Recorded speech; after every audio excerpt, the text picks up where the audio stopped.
You wouldn't believe just how many different versions of the Flash we've seen in the Arrowverse over the last few years. There seems to be so many speedsters running around that it's enough to make your head spin. But when it comes down to it, which version of the Flash is the best? Sure, they all have the common trait of being faster than a speeding bullet and all that. Wait, that actually might be the other guy. But nonetheless, each Flash does bring a unique flair and style to the character. Today's video is breaking down all the different versions of the Flash that we've seen in the Arrowverse so far. So let's get into it right now. Let's start with the most obvious one, Barry Allen of Earth 1 or Earth Prime. We all know and love this Barry Allen. He's the Flash of the Arrowverse. I still remember when the character guest starred in that Season 2 episode of Arrow and won us all over with his geeky charm and charisma. And now as we gear up for Season 7 of The Flash, this Barry Allen is basically the new face for the Arrowverse. And yeah, 6 seasons is a long time with the character, and I would be lying if I said there weren't some low points with Barry's development over the years. But overall, Barry has the heart of a true hero. He wants to always do what's right no matter what, and will never give up fighting the good fight. There's a reason why so many people wanted Grant Gustin to play the DCEU's version of the Flash when it came time to cast for the big screen. With Arrow officially over, let's hope the Flash and this Barry Allen stick around for a few more years. Definitely the most fun version of the Flash we've seen in the Arrowverse has got to be Oliver Queen's turn as the Speedster in the Elseworlds crossover. That epic event begins with Barry Allen and Oliver Queen basically switching places due to some mystical magic shenanigans, and the results were absolutely priceless. We got to see Oliver Queen wake up in Barry Allen's life and vice versa, and watching Oliver navigate this brighter, more optimistic city was a goldmine for comedy. But hey, I gotta admit, Oliver took to the whole Flash thing pretty quickly, figuring out how to use the ring to get into costume and realizing pretty quickly he could move faster than just about any bad guy around him. Although old habits do die hard. He was still quick to use his trusty "you have failed this city" line, which Cisco had to point out wasn't the Flash's usual MO. In Season 2 of The Flash, our hero was just coming off an epic win against Reverse Flash, and if you thought that meant he could slow down a bit, think again. Season 2 introduced a new threat in Hunter Zolomon's Zoom, but also a new potential ally in Jay Garrick. Sorta. Here's what happened. Over on Earth 2, Zolomon became a serial killer speedster, but after a while he was a little tired of being just the villain, so he created a Flash persona that was based off of Earth 3's Flash and went by the name of Jay Garrick. He looked and sounded the part of a hero and mentor to Barry Allen, but obviously was hiding a much more sinister side. In the end, his fate was perhaps worse than death, as Zolomon became a decayed, ghostly specter like the Time Wraiths and went by Black Flash.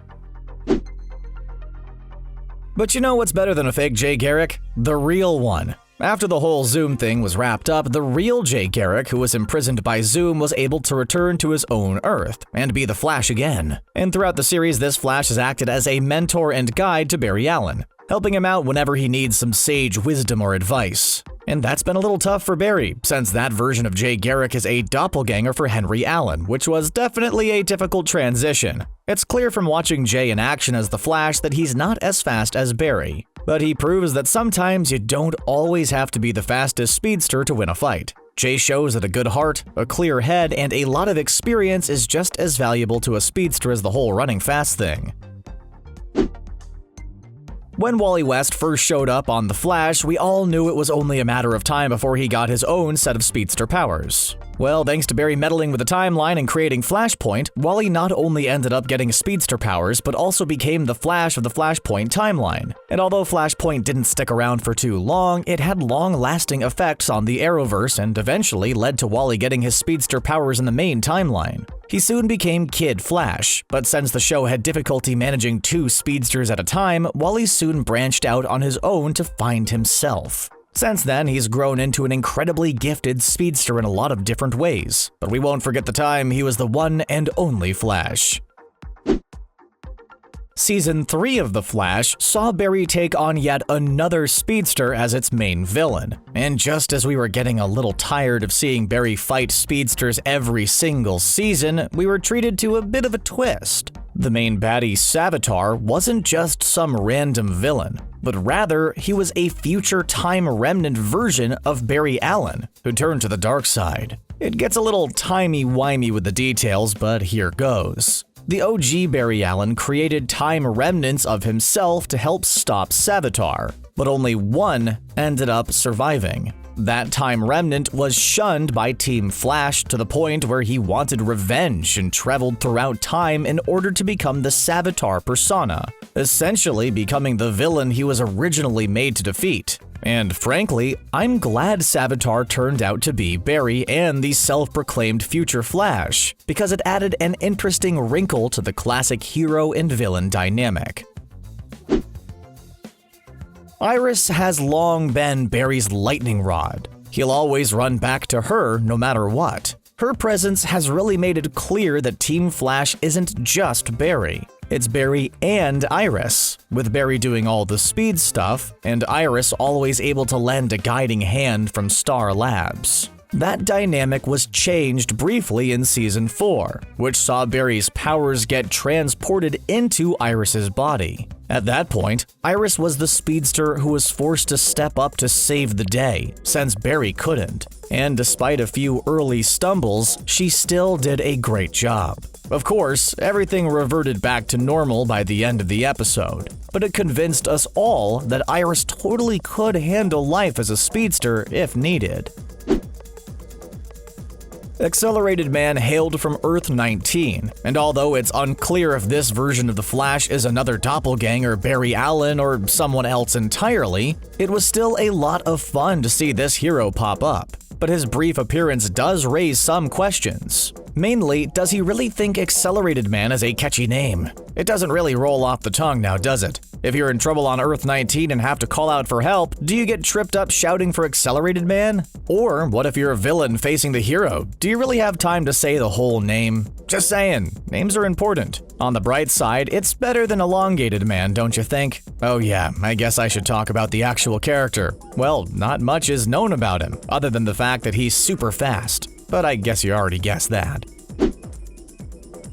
When John Wesley Shipp was first cast in the Flash TV show as Henry Allen, it was a bit of fun, tongue-in-cheek casting. Shipp famously portrayed Barry Allen in the short-lived 90s Flash TV show. And with the introduction of the multiverse and the Arrowverse's gradual attempt to combine all DC TV shows under the multiverse umbrella, many fans were wondering if we would see Shipp's Barry Allen show up at some point. After all, it wasn't too far out of the realm of possibility. Shipp became the show's version of the speedster Jay Garrick after all, so there was definitely a chance. But we all knew that if it did happen, it would have to be at the right moment, or else it would lose its dramatic and emotional impact. Thankfully, it was epic. Shipp's Barry Allen showed up in Crisis on Infinite Earths and wound up being one of the most important characters. Shipp's Allen ended up sacrificing himself to not only destroy the Anti-Monitor's antimatter cannon, but also save Barry's life and stop him from disappearing forever. It provided closure to the character almost 30 years later, which is just incredible if you think about it. If you had to point to just one cameo in Crisis on Infinite Earths that had the most people buzzing, it was obviously the Ezra Miller Flash cameo. We know that Ezra Miller plays the Flash in the DCEU, or Worlds of DC, or whatever they want to call themselves now, and it was kind of expected that the film side and TV side of things would be kept separate from each other. But thanks to a nifty moment of corporate synergy, the two worlds collided. While traveling through the Speed Force, the CW's Barry came face-to-face with the DCEU's Barry, and it was a moment filled with awkwardness and admiration. Perhaps the most significant thing about the two Barrys meeting each other is that the DCEU's version of the character hadn't been going by the Flash moniker yet, but was intrigued by the name all the same. That means the CW's Flash will have a major impact on the DCEU's Flash, and basically inspire him to take the Flash as his superhero name, which is awesome. At first, the Smallville universe was its own thing, but thanks to Crisis on Infinite Earths, the show's world is technically part of the Arrowverse. That means that Smallville's version of the Flash is an Arrowverse version of the Flash. In that world, it's Bart Allen, who's the main speedster and went by the name Impulse. And with the Smallville world officially part of the multiverse now, maybe the show will bring back the character in some way. That would be a fun way to keep the Smallville universe alive.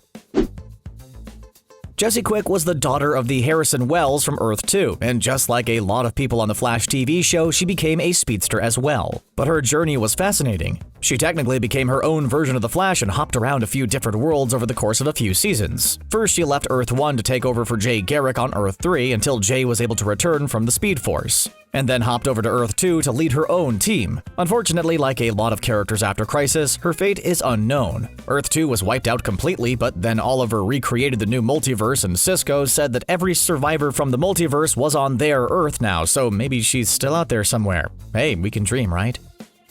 Which version of the Flash is your favorite? Who do you think is the fastest? Let us know in the comments below, and be sure to hit that big like and subscribe button for more awesome Flash content like this. Thanks for watching The Binger.